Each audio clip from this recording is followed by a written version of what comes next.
மேக்கியவெல்லி, Italian renaissance scholar. இவர் தான் father of modern political science சொல்றோம்.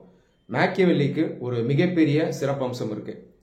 இவரை பொலிட்டிக்கல் சயின்ஸ்ல ஒரு மேஜர் லேண்ட்மார்க் அப்படின்னு சொல்லலாம். பொலிட்டிக்கல் சயின்ஸ்ல மாடர்ன் பீரியட்ல இவர் ஒரு மிகப்பெரிய கருத்தியல் மாற்றத்தையும் தாக்கத்தையும் கொண்டு வர்றார். மேக்கியவெல்லிக்கு முன்னாடி வாழ்ந்த பெரும்பாலான அரசியல் அறிஞர்கள் இவங்க எத்திக்ஸையும் பாலிடிக்ஸையும் ஒன்னா தான் பார்த்தாங்க. அவங்க என்ன சொல்லுவாங்கன்னா, பாலிடிக்ஸ்க்கு எத்திக்ஸ் ரொம்ப முக்கியம், நன்னறிகள் தேவைன்னு சொல்லுவாங்க. பிளேட்டோ, அரிஸ்டாட்டில், மனு இவங்க எல்லாம் எத்திக்ஸையும் பாலிடிக்ஸையும் இன்டிகிரேட் பண்ணாங்க.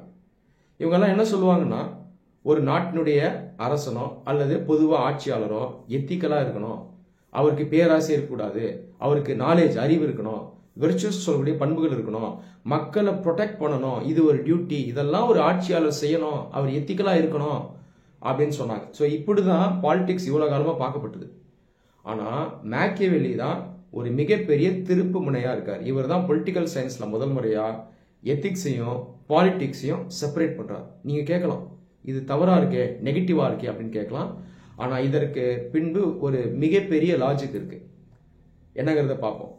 இப்போ ஒரு மன்னர் அல்லது ஒரு ஆட்சியாளர் இருக்கார். அவர் எப்பயுமே எத்திக்கலா இருக்கணுமா? எப்பயுமே எத்திக்கலா இருக்கிறது லாஜிக்கல் கிடையாது, முட்டாள்தனம், தவறு அப்படின்னு மேக்கியவெல்லி சொல்றார். உதாரணத்துக்கு ஒரு மன்னர் இருக்கார். இந்த மன்னரை எதிர்க்கக்கூடிய இன்னொரு மன்னர் இருப்பார் இல்லையா? அந்த எதிரி நாட்டு மன்னர் இந்த மன்னரை எப்படி வீழ்த்துறது, இந்த நாட்டை எப்படி கைப்பற்றுறது அப்படின்லாம் அவர் யோசிச்சுட்டு இருப்பார். பொதுவா இந்த மாதிரி அந்த காலத்துல நடந்தது. அப்போ எதிரி மன்னர் அன்எத்திக்கலா தானே இருக்காரு, உங்களுக்கு எதிராக சூழ்ச்சி பண்றாருல.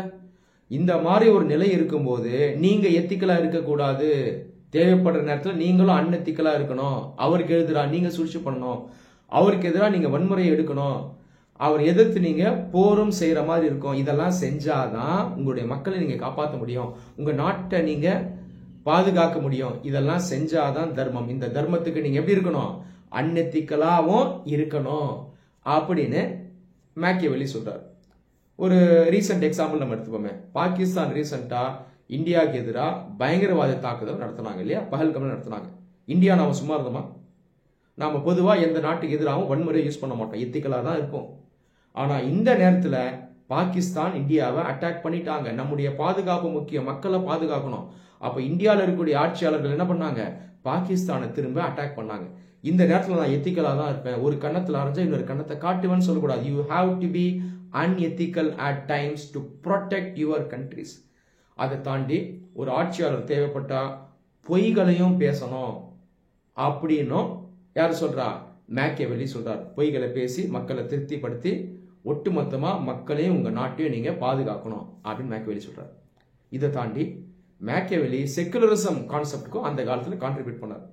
மேக்கியவெல்லி காலகட்டத்தில் பார்த்தீங்கன்னா சர்ச்சும் ஸ்டேட்டும் இணைஞ்சிருக்கும்.